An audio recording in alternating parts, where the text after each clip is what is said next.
Blast అయిందంటే మళ్ళీ లేనుకొని డబ్బులు తగిలించుకుంటారు. ఇటువంటి అది ముఖ్యం కాదు. ప్రాణాలు కాపాడుకోవాలి ముందు మనం.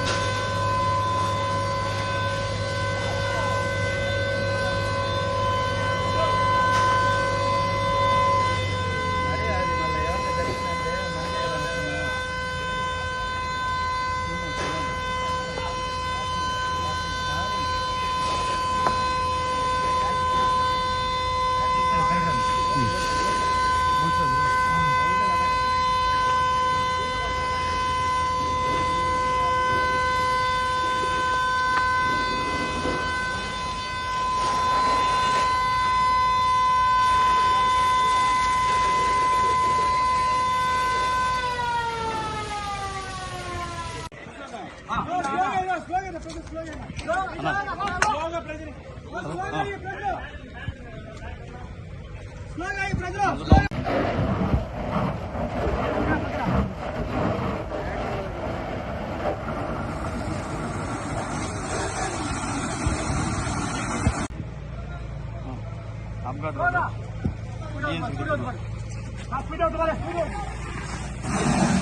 ఈ దినము ఎల్బీ నగర్ తిరుపతి నుంచి 4:30కి బయలుదేరి 4:50కి జిఎన్సీ కింద అలిపి టోల్ గేట్ దాటుతాడనమాట. ఇతను టోల్ గేట్ దాటి ఈడ 4, 5,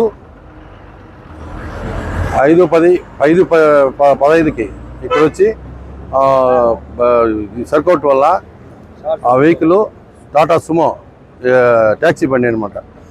లవ్ కుమార్ అనే అబ్బాయి ఓనరు అది తీసుకొని వస్తూ ఉంటే ఈ బండి ఎండలకి దానికి ఈ సర్కౌట్ అయ్యి ఉన్నటువంటి మంటలో వ్యాపిస్తే అతను చాకచక్యంగా బండి సైడ్కి ఎదిరేసి ఆయన దాని నుంచి దిగేసి ప్యాసింజర్ ఎవరు లేరు, ఇతను ఎవరే సింగిల్ బండి తీసుకొస్తాడు. మామూలుగా రైల్వే స్టేషన్ గాడి అక్కడ వెళ్ళరు, పైన తీసుకొని పైన ట్యాక్సీ తోలుకొని కింద దిగేస్తాడు అనమాట మార్నింగ్. అది సర్కౌట్ వల్ల ఏ ప్రాణ నష్టం ఏం లేదు, ఎవరు లేదు కాబట్టి ఇతను ఒకటి డ్రైవరు సేవ్ అయినాడు. ఇప్పుడు దాని ఇమీడియట్గా మనం 100 కాల్ వస్తే ఇమీడియట్ స్పందించి ట్రాఫిక్ వాళ్ళు ఫైర్ సర్వీస్ వాళ్ళు వచ్చి ఇమీడియట్గా దాన్ని ఆర్పడం జరిగింది. మంటలో ఎటువంటి ఇబ్బంది ఏమి లేదు.